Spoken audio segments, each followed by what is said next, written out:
We are recording. Hey all, welcome to the community CLI meeting. Today is May 30th. I think we have a fairly light agenda and I will go ahead and get started. The first thing that we wanted to highlight was our two newest CLI maintainers, Sebastian Hahn and Christian Himes. I know Sebastian is on the call. He's been doing great work over the last month or month and a half on reviewing PRs and working on features and fixes. And we're really excited to formally have you on the team. I don't think Christian's on the call. If he is, would you like to say something about yourself, Christian? If not, then Sebastian, you want to just give a quick intro to the community, previous projects you've worked on, or where you're located, things like that? Yeah, sounds good. So I'm happy to be here. Thanks for the nomination and the acceptance as well. I work for Red Hat. I'm based in France, south of France. I've worked for like 10 years on Ceph, but and did various things around Ansible, containers, Kubernetes. Was one of the maintainers of the Rook project. And yeah, I switched to doing different things at Red Hat. I'm part of the emerging tech team, and now I work on InstructLab. So happy to be here. Awesome. We're excited to have you on the team. Christian's not on the call, is he? No. Got it. Okay, the next thing on the agenda is the 5:30 milestone. The next bullet says that O.16.0 is going to be drafted tomorrow and released tomorrow. Yeah, I just wanted to go down the milestone really quick. Nathan, do you have anything you want to say about that?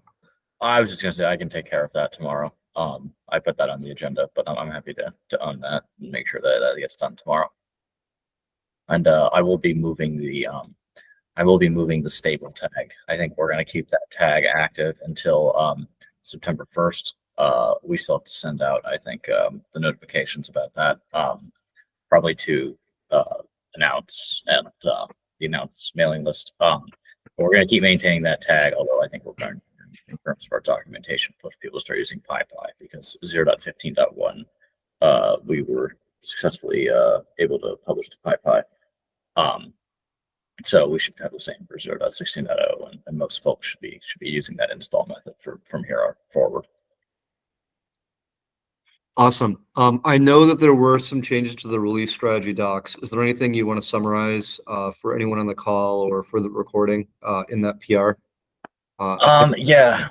Merged. So basically, I think it did merge. I can double. Yes, it did merge. I can share the PR here in the chat. That should be captured in the recording as well. But yeah, to summarize, basically, yeah, we removed a lot of stuff around the stable tag. We're going to keep maintaining it, like I said, but we're not going to encourage that as the way to do install. We're pushing people to use PyPy. Just did some kind of cleanup around the Y stream, Z stream. I think we're going to reduce the number of places we're announcing the releases. So we're just going to do the announce channel on Slack, and we're also going to start using the announce mailing list for that. So those are two changes. The only other thing I think that's I guess a significant change is that we want to, as a policy, start running the end-to-end job on every branch prior to doing a release. So for example, prior to doing 0.16.0 tomorrow, I'll be running the end-to-end job against the main branch, which is what it will be sort of cut from. And yeah, well, I guess actually we're going to create a release branch and then cut from there. But we're going to run the end-to-end job first. That's basically it, I think. If I'm missing something, someone knows, feel free to jump in. But yeah, overall, nothing too crazy of a change. Just kind of iterating on what the docs that Ollie and Mark both put together. So thank you both for making those docs so I could build on them there. Cool. Thank you for the high-level summary.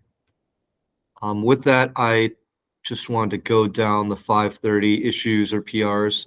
If anything needs to get added, and feel free to interject or just add to this milestone. I know there's a few things on here that I'm assigned to that I'm going to take a look at right after this meeting. But I'm just going to get started since there's only 9 of these that are open. That's right, 9 that are open. I'm just going to go down the list one by one. I don't think it'll take very long. This one has to do with build issues on Metal on Mac. I don't think anybody's been able to reproduce this one recently. I don't think this is an issue anymore, given that we updated Llama CPP Python to 0.2.75. That includes a change in Llama CPP that now automatically turns Metal on for Mac.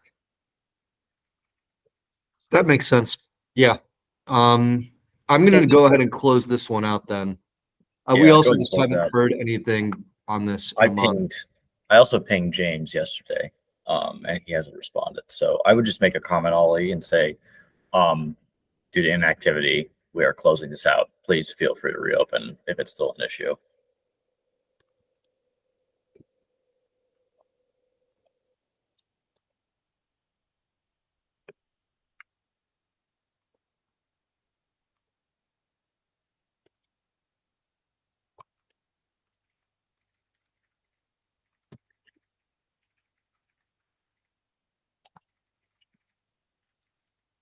Okay, that was easy. This one, exposing more parameters to generate and train. I know we have a lot in the work for CLI reorg and also training related reorg.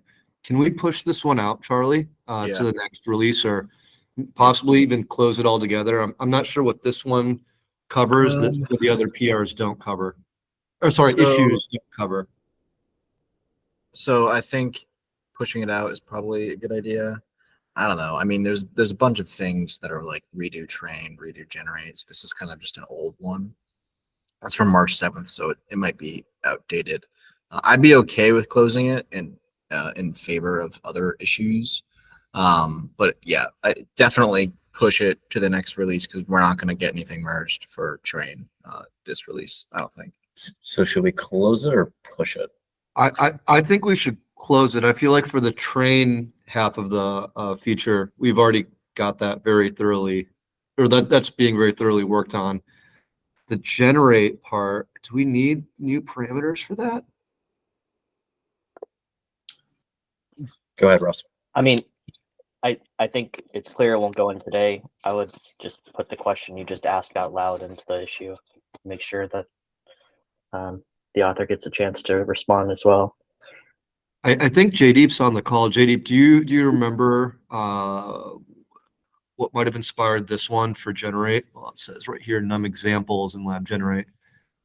How's that different from num instructions right now?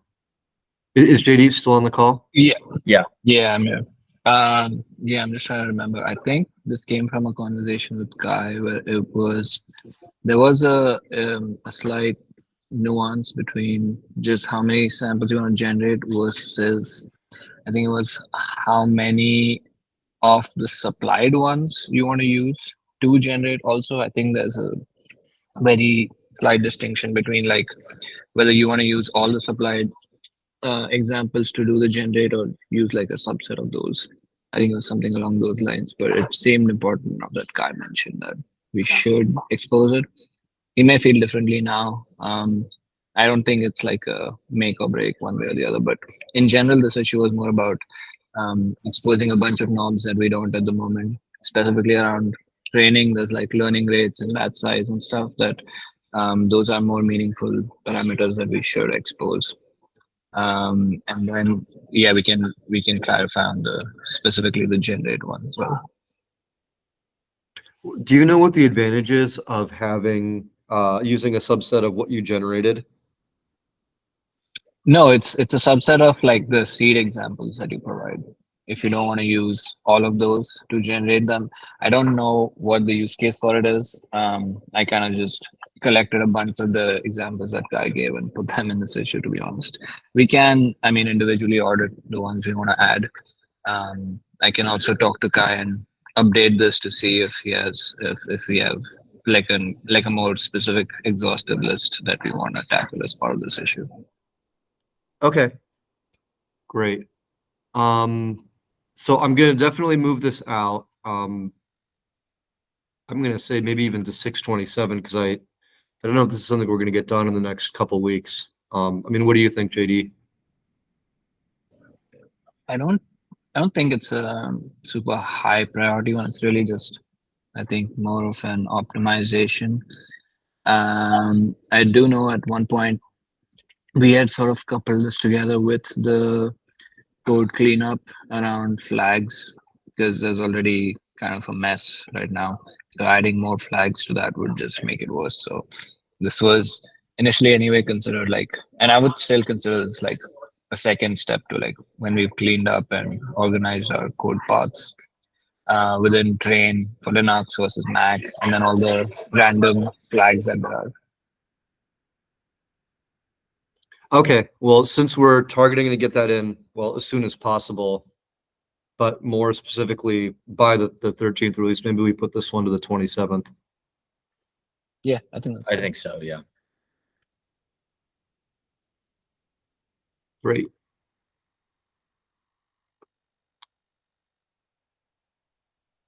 Okay, what do we have left? We have support creating a new workspace folder. Gregory was working on this, right? No, No, Raphael. Raphael was, I'm sorry. And for this, he has a PR, and I said I would take a look at that PR. I know there's been some discussion on it. Yeah, Movement in a I, couple I weeks. looked at this a little bit. This honestly, I think, looks pretty good. I wanted to wait until call before like approving it, but it's a pretty simple change. Yeah, I think well, Charlie has his hand up. But did you want to say something, Charlie, about it? Russell too. We'll go Charlie. Yeah, I mean, there was a potential for it to mess with the CLI redesign, I think. I can just work around it, honestly. If people reviewed it and think it's good, then I think it makes sense to be merged. Because I think the CLI redesign is not going to be in for a while. And some stuff is going to be blocked on it, but we should try to get as much in, that to not be blocked on the CLI redesign. I think this can probably get in. Who's the next person with their hand up? Russell. Yeah, I'd like to request this get pushed out. And it's not because the CLI redesign. I just think that I think the UX needs to be more fleshed out. I mean, effectively, right now it automates a make dir, and doesn't actually like for me the concept of the feature is interesting to have a configurable workspace where everything goes instead of just assuming that you're always working out of the current directory. Like that's fine, but I would like to see the feature fleshed out where it's a concept that makes its way through the whole tool, so it's not just a make dir and then never referenced or usable anywhere else. Yeah, So- I agree with that. When I saw the issue originally, I thought it would be one of those things where for every, like, it would put the taxonomy data, the generated data, the training data, all the stuff in the same subdirectory, and maybe make it possible that once you do an iLab in it, then you do the whole workflow again. You could do it for another directory. That's kind of how I envisioned the UX of it working just off the top of my head. And this seems to only create the directory. Yeah, like it just, I don't think it even deals with the other stuff within init itself. So if you specify this, but then you're allowing init to do the checkout of taxonomy, it's not going to put it in there, as far as I can tell. Anyway, so but for the purposes of the review the milestone discussion, I think this should be pushed off. It is not. I agree with that. I actually really like this feature, and I'm gonna see if we can get it into the next one because I think that I think it's fine. It's very pressing. I think it's also, it would probably be easier to, this is another case because it's very UX heavy, where a write-up that's focused on the UX and not only code would probably help us get to a consensus on what we expect a lot faster. I expressed some of these opinions, these ideas in past reviews. I know I haven't commented most recently, but any case, it's probably simple enough that it can just be done this PR, but anyways, in my perfect world, this would be documented first of what the proposed UX is. But yeah. yeah. Are you suggesting that like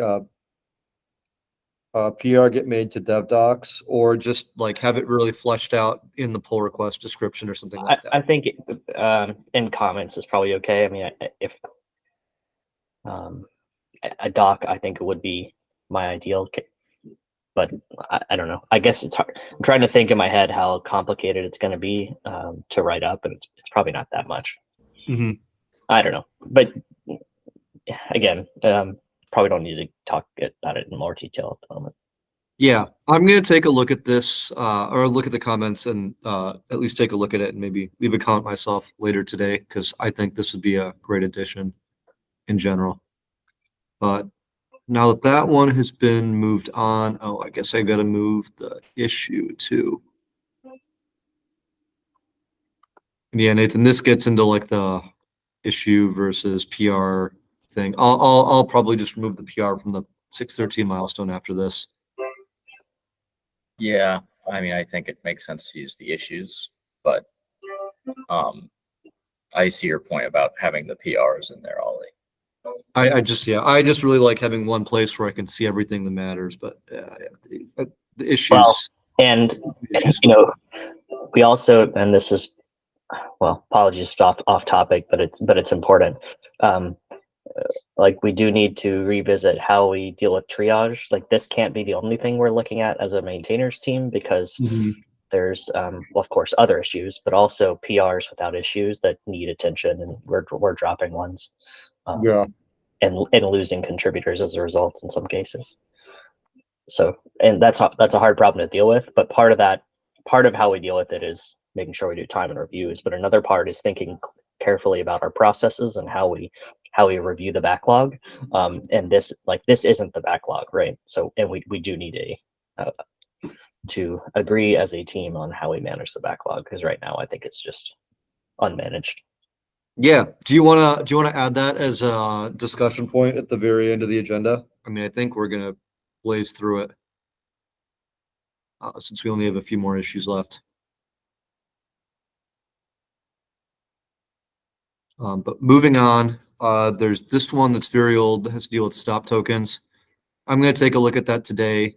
For all I know, this isn't an issue anymore, but if it is or isn't, I'm gonna put something definitive and go one way, either close it out or report back for what I find. I guess if I don't close it out, then it probably wouldn't be part of this milestone anyway, since it's done today, but I will change it if need be, if it needs to get moved out to the next one. Yeah, this is another one where we haven't had a response. So, is there an open PR for that bug? No. No, well, there was. So Yeah. in this case, this person opened a PR and it was Wait, open. no, I'm talking about the last one.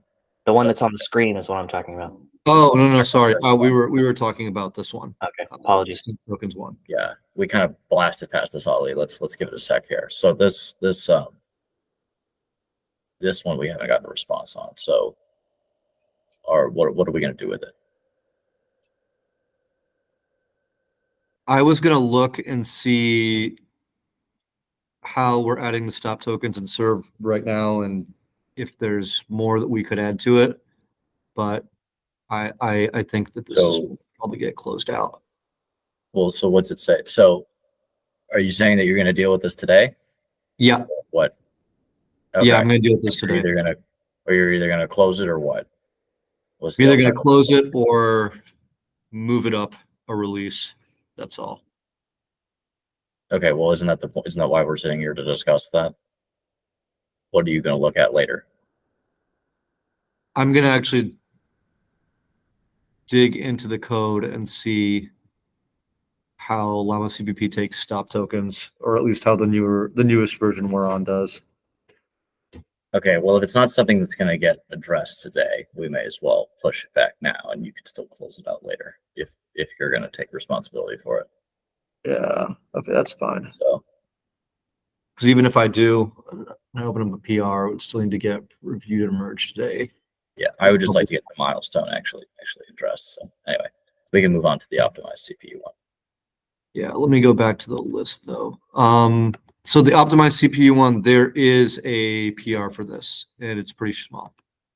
Well, it looks like there's 2 PRs. There's 2 PRs, yeah. I opened one yesterday, and then there's this one from today. Yeah, I'm actively looking at it. Hold on, Okay. you opened one. I didn't see that. This is a draft. Yes, and the other one was closed because the person didn't like the review comments or something. I had a good talk with him yesterday, so I wouldn't worry about that part of it. Okay. You know, Sure. he's I'll be happy to get some feedback on that conversation, Russell. If not here, maybe, but privately. yeah, sure. And but I don't think you're at fault. I think I think that a lot of it was not really understanding maybe the broader context of the project and the pressure that the group is under. The timelines that the project has been on. Like, there's just a lot of things that maybe led to, like, you know, just a different set of expectations around what to expect. And you know, I think you know, I think your stuff was fine. So, I mean, we can talk more privately, but yeah, that's Sounds good. That's the gist of it. So But- then, Russell, will you also review the other PR that Yeah. Make Linux created? Yeah, I'll combine them. I mean, he pulled he didn't include part of what the original one did. I can see here there was a couple of things he did. One was increasing the batch size based on how much system memory is available, which was one performance enhancement, and then the other one was what's in that PR, which was Changing the D type yeah, basically. or the type. Yeah, the conditionals. the tensor type. And in his claim, which I'm trying to get some systems set up to test it. Like, I have a, you know, I don't know, a typical Red Hat laptop from 2 or 3 years ago that I'm going to try it on. And then I also have like a super powerful Linux server with no GPUs that I was also going to give it a try on, because it has like 80 CPU cores. So I was going to see how much it could do. But in any case, I just want to validate some of the performance claims on the rebase stuff. I mean, obviously the change is simple, but we just need to make sure that we have a really clear description of the change and why it matters and why it's correct and all that kind of stuff. Mm-hmm. And but yeah, I'm working on that, and I think it's well. The reason I think it's important is if you look at the size of the change compared to the at least claimed performance improvement is pretty drastic. Probably that would be the biggest CPU performance improvement we've ever had. He said it increased speed by 98% on his laptop or something like that. And that's just for 1225. Well, no, the original one, not. So the original one had basically two enhancements included. But anyways, I'm sorting it out. I guess consider it assigned to me at the moment.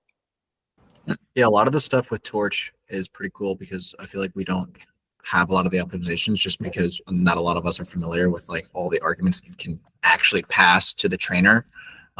So I wouldn't be surprised if it was a super simple thing that could really bump up performance.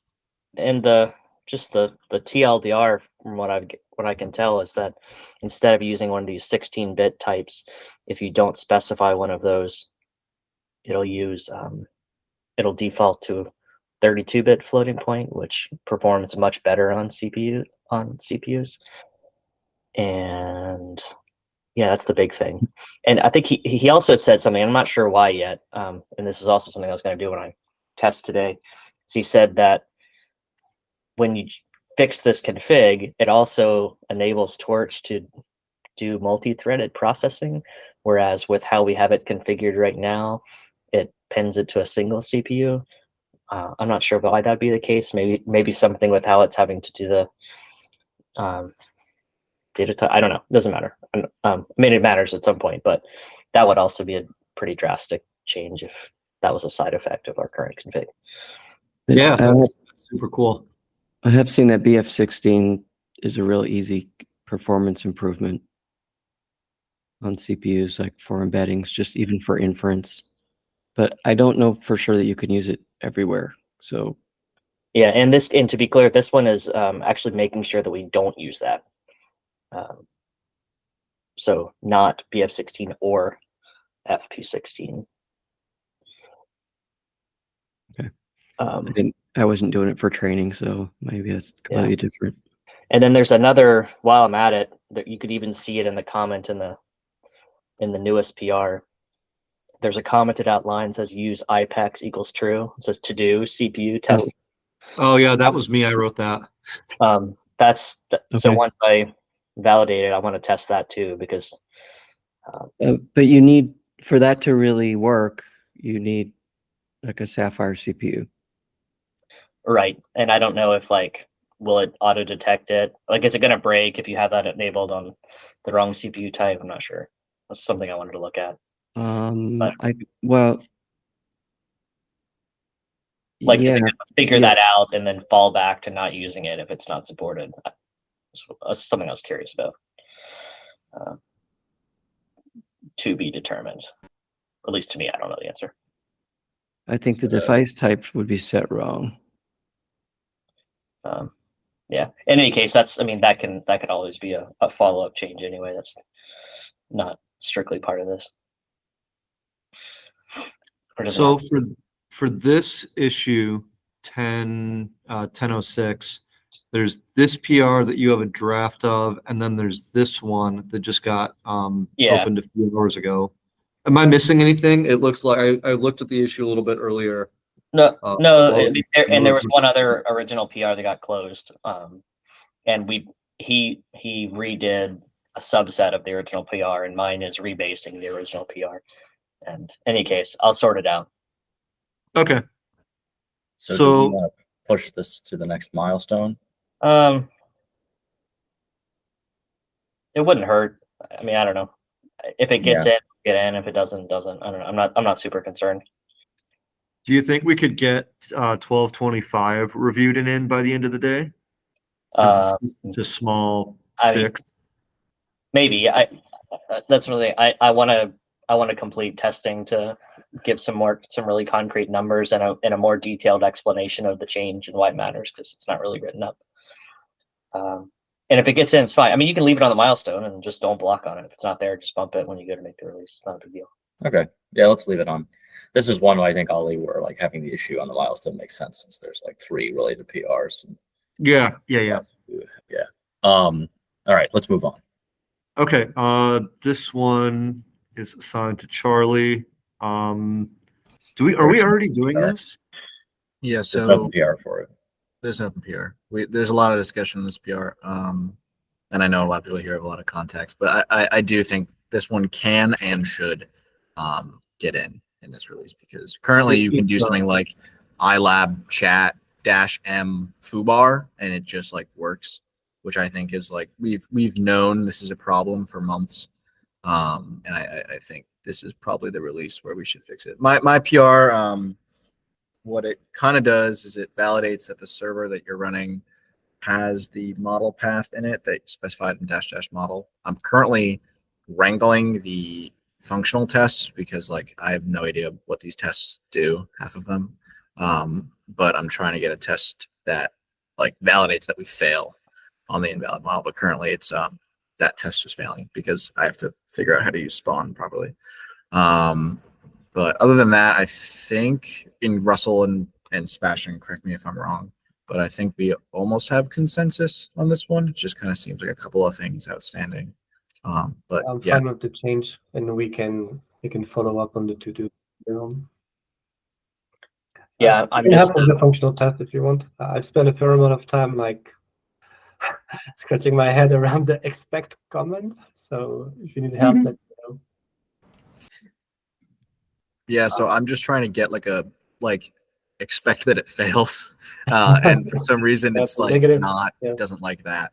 But I'll figure it out probably within the hour, and if those tests pass, then I think that is the last outstanding comment. Unless Russell, you have something you wanted to go over. Yeah, well, I mean, it's in the latest comment on your PR, but there's like previous config that works and doesn't as of your change, which I don't know, you need to sort out. Like, I don't, I like the change in general. I think it's definitely important when we're talking to anything other than Llama CPP that actually cares what we send it. I don't want to break existing configs. We have a lot of things that work nicely, sort of as a side effect of Llama CPP not caring. So I just want to make sure we don't break those. Yeah, I mean, I get that, but isn't that okay between releases, especially if we have a note in the doc like you have to either fix it or run iLab init again? Because I was talking to Nathan about this earlier, and it kind of should be the full model path in the config, because otherwise you could have like 8 things that are called Merlinite 7b.gguf, and they could all be in different directories, but then the validation would succeed because it's not in models / Merlinite. It's in like other models dir / Merlinite. So like I think functionally everything should be a path, and that should be represented in the config. I see what you're saying, like breaking. Yeah, I things. guess I'm saying like there's a current path that works, and it doesn't seem hard to make it not break as well. So but we're already over time too. We can talk on Slack or whatever we need. No, we have till 55. Is this scheduled in an hour? Yeah. 55 minutes. How about that? My bad. Yeah. No, you're all good. You know, I so was going to add. Sorry, Mark, I just had my hand up, so I'm just gonna, real quick. I was going to add put down here. And maybe this is a can of worms that we don't want to open, but like, if the config YAML file is something that we foresee being a part of like the future redesign, is it worth versioning this config file and having it be something where there's like a version 1, a version 2, kind of like we do for the schema, for the taxonomy contributions? Maybe that's overkill. But when we talk about stuff like backwards compatibility and changes to that, I wonder if that's something that might be helpful, or if that's something that might just add unneeded complexity. So, Mark, you can go ahead, and then I think Russell can go after you. Yeah, first, as far as versioning, that's a great idea. It's just a question of when do we do it? But absolutely. And the other is, like, we do break things from release to release now pretty freely. But that's always a good time for us to consider, how can we put something in the release note that says, this is what you need to know if you're going from the last release to this one. And I don't think we've done that. We've been just saying, well, we updated the README, you should be able to figure it out. But that would be worth something in the release note that says you might want to redo config init or look for this. Yep. Yeah, That I is think that's a something fair we solution. We Honestly, could add to the release notes. yeah, I think I put that in I think I responded to your comment, Russell, which I agree. Like, it's nice that things work, but I think kind of we've gotten ourselves into these situations where things work nicely and they're easy, but them being easy kind of leads us into these situations where we realize that we're actually like letting people specify things like foobar, and then that's weird because it shouldn't work. So I think like the gist of this PR is like enforcing the strictest possible set of rules for specifying -m, especially if we're going to have the LLM support eventually, which I think is in the works. Yeah.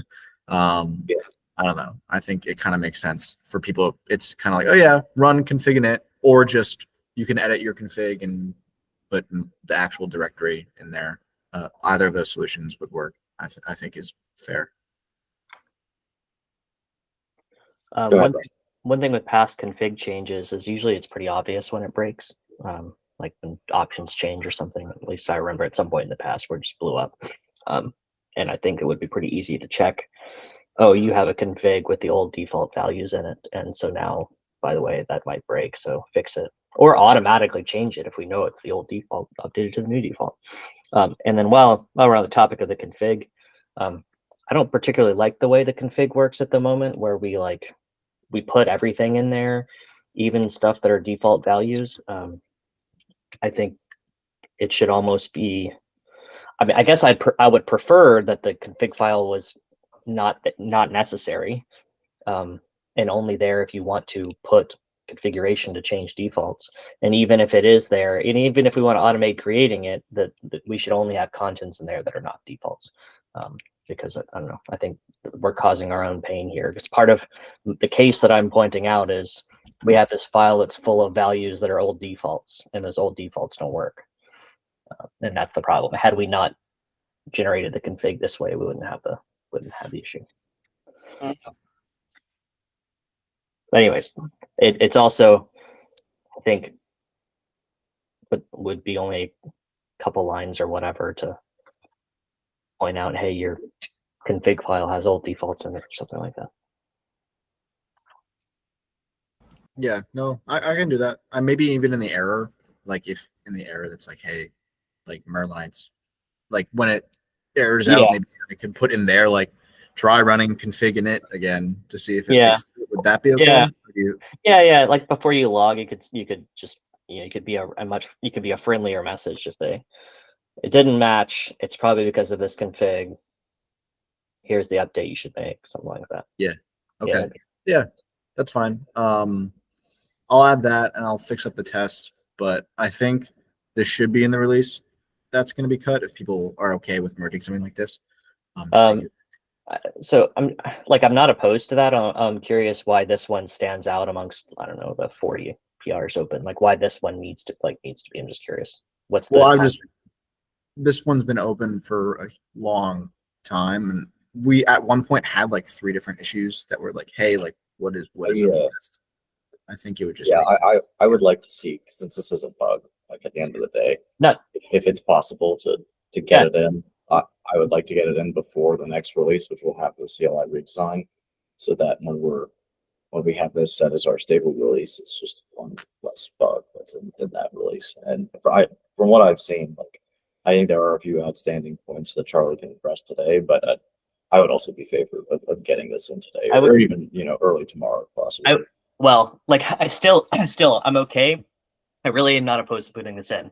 I don't actually think there's not something broken that this fixes other than like something's working that we don't think should have, or the case that there is a case that it provides a much friendlier error message if you're talking to a different endpoint that's not the built-in one. You'll get it'll just be a weird error that says like 404 not found. And so this will give a more clear message of, hey, the model you asked for isn't present, instead of that. And that's okay. But anyways, I guess I want to be consistent with how we talk about things and prioritize issues, and not just like I'm tired of carrying this PR. And so that's why I'm trying to differentiate of is it a priority because it's prioritized because it is a real problem affecting a bunch of people, or is it this has just been outstanding and can we be done with it? Yeah, that makes sense. Mark, did you want to add something else? Just I'd say, I mean, there is a bug this fixes, which is when someone's talking to a model and they don't realize they're talking to the wrong one. And that's a Llama CPP problem because it allows you to do it when you shouldn't, but that's a real bug fix. In certain cases, it's very helpful. And yeah, I'm kind of anxious to get it in just to make a dent in the PRs, but everything Russell said is also very valid. That's not okay, yeah. Necessarily. Yeah, that's fair. Enough said, I guess. Yeah, no, I was approaching it from the summit standpoint, where a lot of people I saw when they were doing the demo thought they were talking to Merlinite, but they were really talking to Granite. And that was the impetus for me coming back and trying to get this in to the next release after Red Hat Summit. I think why don't we treat that's this already one fixed. No, that case is already fixed. Yeah. Oh yeah, no, you're right. You're right. let's move on. We have 10 minutes. And Yeah, there's too many items. I was gonna say, why don't we treat this like optimized CPU training on Linux? If it's in by the time Nathan does the release tomorrow, great. If not, then we just keep on reviewing and make sure it's in the next one. Yeah, I mean, to be clear, I think almost the entire backlog should be treated that way. I mean, we said Mhm. we're doing time-based releases, and so that means that that's exactly what you said. Whatever we get in is what's in, and we cut releases on a periodic schedule. I mean, occasionally there may be blockers, but that should be pretty rare. That's like we have a serious regression or a security thing. Yeah. Otherwise, yeah, I mean, that's the case for everything. We get in what we get in. Okay. All right. I'm gonna move on since we do only have 10 minutes. I know Charlie's been very hard at work with this train rework. I'm gonna guess that we can't get this in by the next It's had a release, but I couple- also haven't been following along where it's at. It's had a couple of approvals, but I think it's going to be, it's not going to merge for release because I think there's other outstanding stuff that we have to go over. It's basically like adding NPS support, a few flags to manage it. I mean, it could be merged if it's deemed worthy, but I think it's kind of a complex one that I don't know if we want to shove in today. But if people are fine with merging it, I'd be fine with merging it because it's being kind of battle tested. I feel like, but Is it passing CI? is Yeah. it not? It's not. Oh, no. Which one? Mac OS? I mean, that might just be a small. It's flaky. I think Yeah. Well, this one is especially going to be flaky because it's switching from using MLX on Mac OS probably to switching to use NPS. I honestly might just want to do switch it back to MLX for the test, just so we don't use NPS by default. But I don't know. I'll look at that. And if it's actually a valid test failure, then of course we won't merge it. But if it's a flake, then yeah. All right, so let's get this the same treatment if we can see how it looks. We can always, when I draft the release, anything that isn't in, I would just move to the next milestone. All right, so there's one left here. Yeah, this is something to do with the CUDA file. And there This is isn't gonna get in, I a don't think. PR for that Christian had. Can you go to the bottom of the issue, Wally? Yeah, did we? So- Okay. No, I think we left a comment on this one, didn't we? Probably on the PR. On PR. Yes. This definitely won't be merged because it completely redoes the container file, which I know we've had a lot of internal conversations about how we want the container file to be used. And this kind of undoes the toolbox approach, this PR, and makes it so that like you execute a single command every time that, like if you run the container, you like podman run, and then ilab init, for example, and it just does that versus the alternative, which is currently the current container is you like exec into it and ilab's in there and you can do all your fun stuff inside of the container. My comment is that that's a fine thing to add, but the toolbox approach shouldn't be removed. And I don't think he has modified that. I mean, if others feel that toolbox is okay to be removed, then sure, we can merge it. But I think that we should probably keep the toolbox container. Well, I don't think the approaches are necessarily mutually exclusive. You can have when you say toolbox, when I think about that, it means it's a container that has all the dependencies in it, including some things that are more like to-do items. Say VLLM is actually a good example. Like, is that included or is that something outside the container? But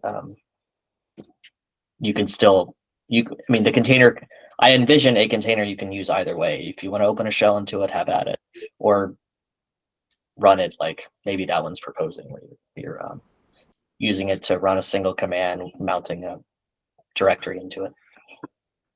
Yeah, no, that's what I kind of suggested on the PR, is that like just keep both, because I think in his PR he was removing the other approach, which I don't think is personally, I don't think that's the right move, because I use the container like that all the time, and I think it's kind of a nice way to have it nice packaged up. Which is why I personally think it shouldn't be in the way it is.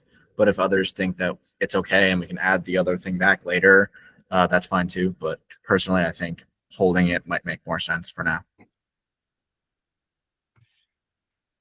There sounded like a lot of hands went up. Nathan, are there hands Yeah. up, Nathan? JD, go ahead. Me. Yeah, I think just for some context, I think originally we needed Christian's PR because that was the route we wanted to go for LA dev preview, I think. But it was like we need to run everything in separate like container runs for each command. I don't know if we really are doing that anymore anyway.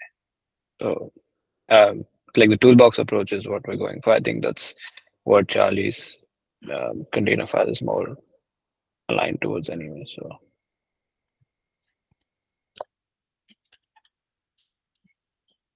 All right, I think this one should be pushed. Yeah, I'm gonna push this one out to 613 and let's get some more context Yeah. about whether or not Could we you want add these container files. could you add Jason to the PR review for that, Ollie? I think he might. Yeah, the PR review for For the the refactor, the request. containers Okay. file. I think he would probably have some interest in this. He's already on the review for it. Oh. Cool. Yeah, I think we were Hey, actually talking about that yesterday, but I think don't mind if I do. this issue and that following PR will either get merged or addressed or closed by the next release. All right, cool. So looking at the milestone now, I think there's nothing here that's blocking. So I will proceed with the release tomorrow with or without these final items. But I think today, if you have cycles, I know I'll be looking at these, the ones with open PRs at least, seeing what we might be able to get in, but the understanding that, we might not, and that's okay. Yeah. Okay. Thank you so much for adding PRs that deserve more attention and review, whoever added those. Do we Yeah, I want to did. talk about backlog? Oh, sorry. Go ahead. No worries. We don't need to discuss them. I just want to bring attention to the first one because this one has been pending for quite some time and we're waiting for Kai to do a final pass on it. So it would be great to whoever can reach out to Kai, ask for I can reach out to Kai. just How strongly? This is Derek's. So Kai didn't ask to review it; it was asked of him. So the other option is, well, we pinged him at least twice on Slack, and I also understand did, if yeah. the guy's busy. That's fine. So the other option is just saying, you know what, it's probably fine. just a final call, and then we can proceed with and doing reviews at the same time. Yeah. Yeah. We need to be rebased anyway, so I can ping him, but I agree with Russell. I'll ping him one more time, and if he can't look at it, then we won't block on that. And if Derek rebases and we look and it's fine, then we proceed. Is Derek on the call? I'm not sure. Oh, this is the cloud scripting. No, Derek is not here. Okay. So this meeting goes to 55 or 11. I was going to say it would be nice to talk about backlog management just for a couple minutes. But I understand that we're very close to time.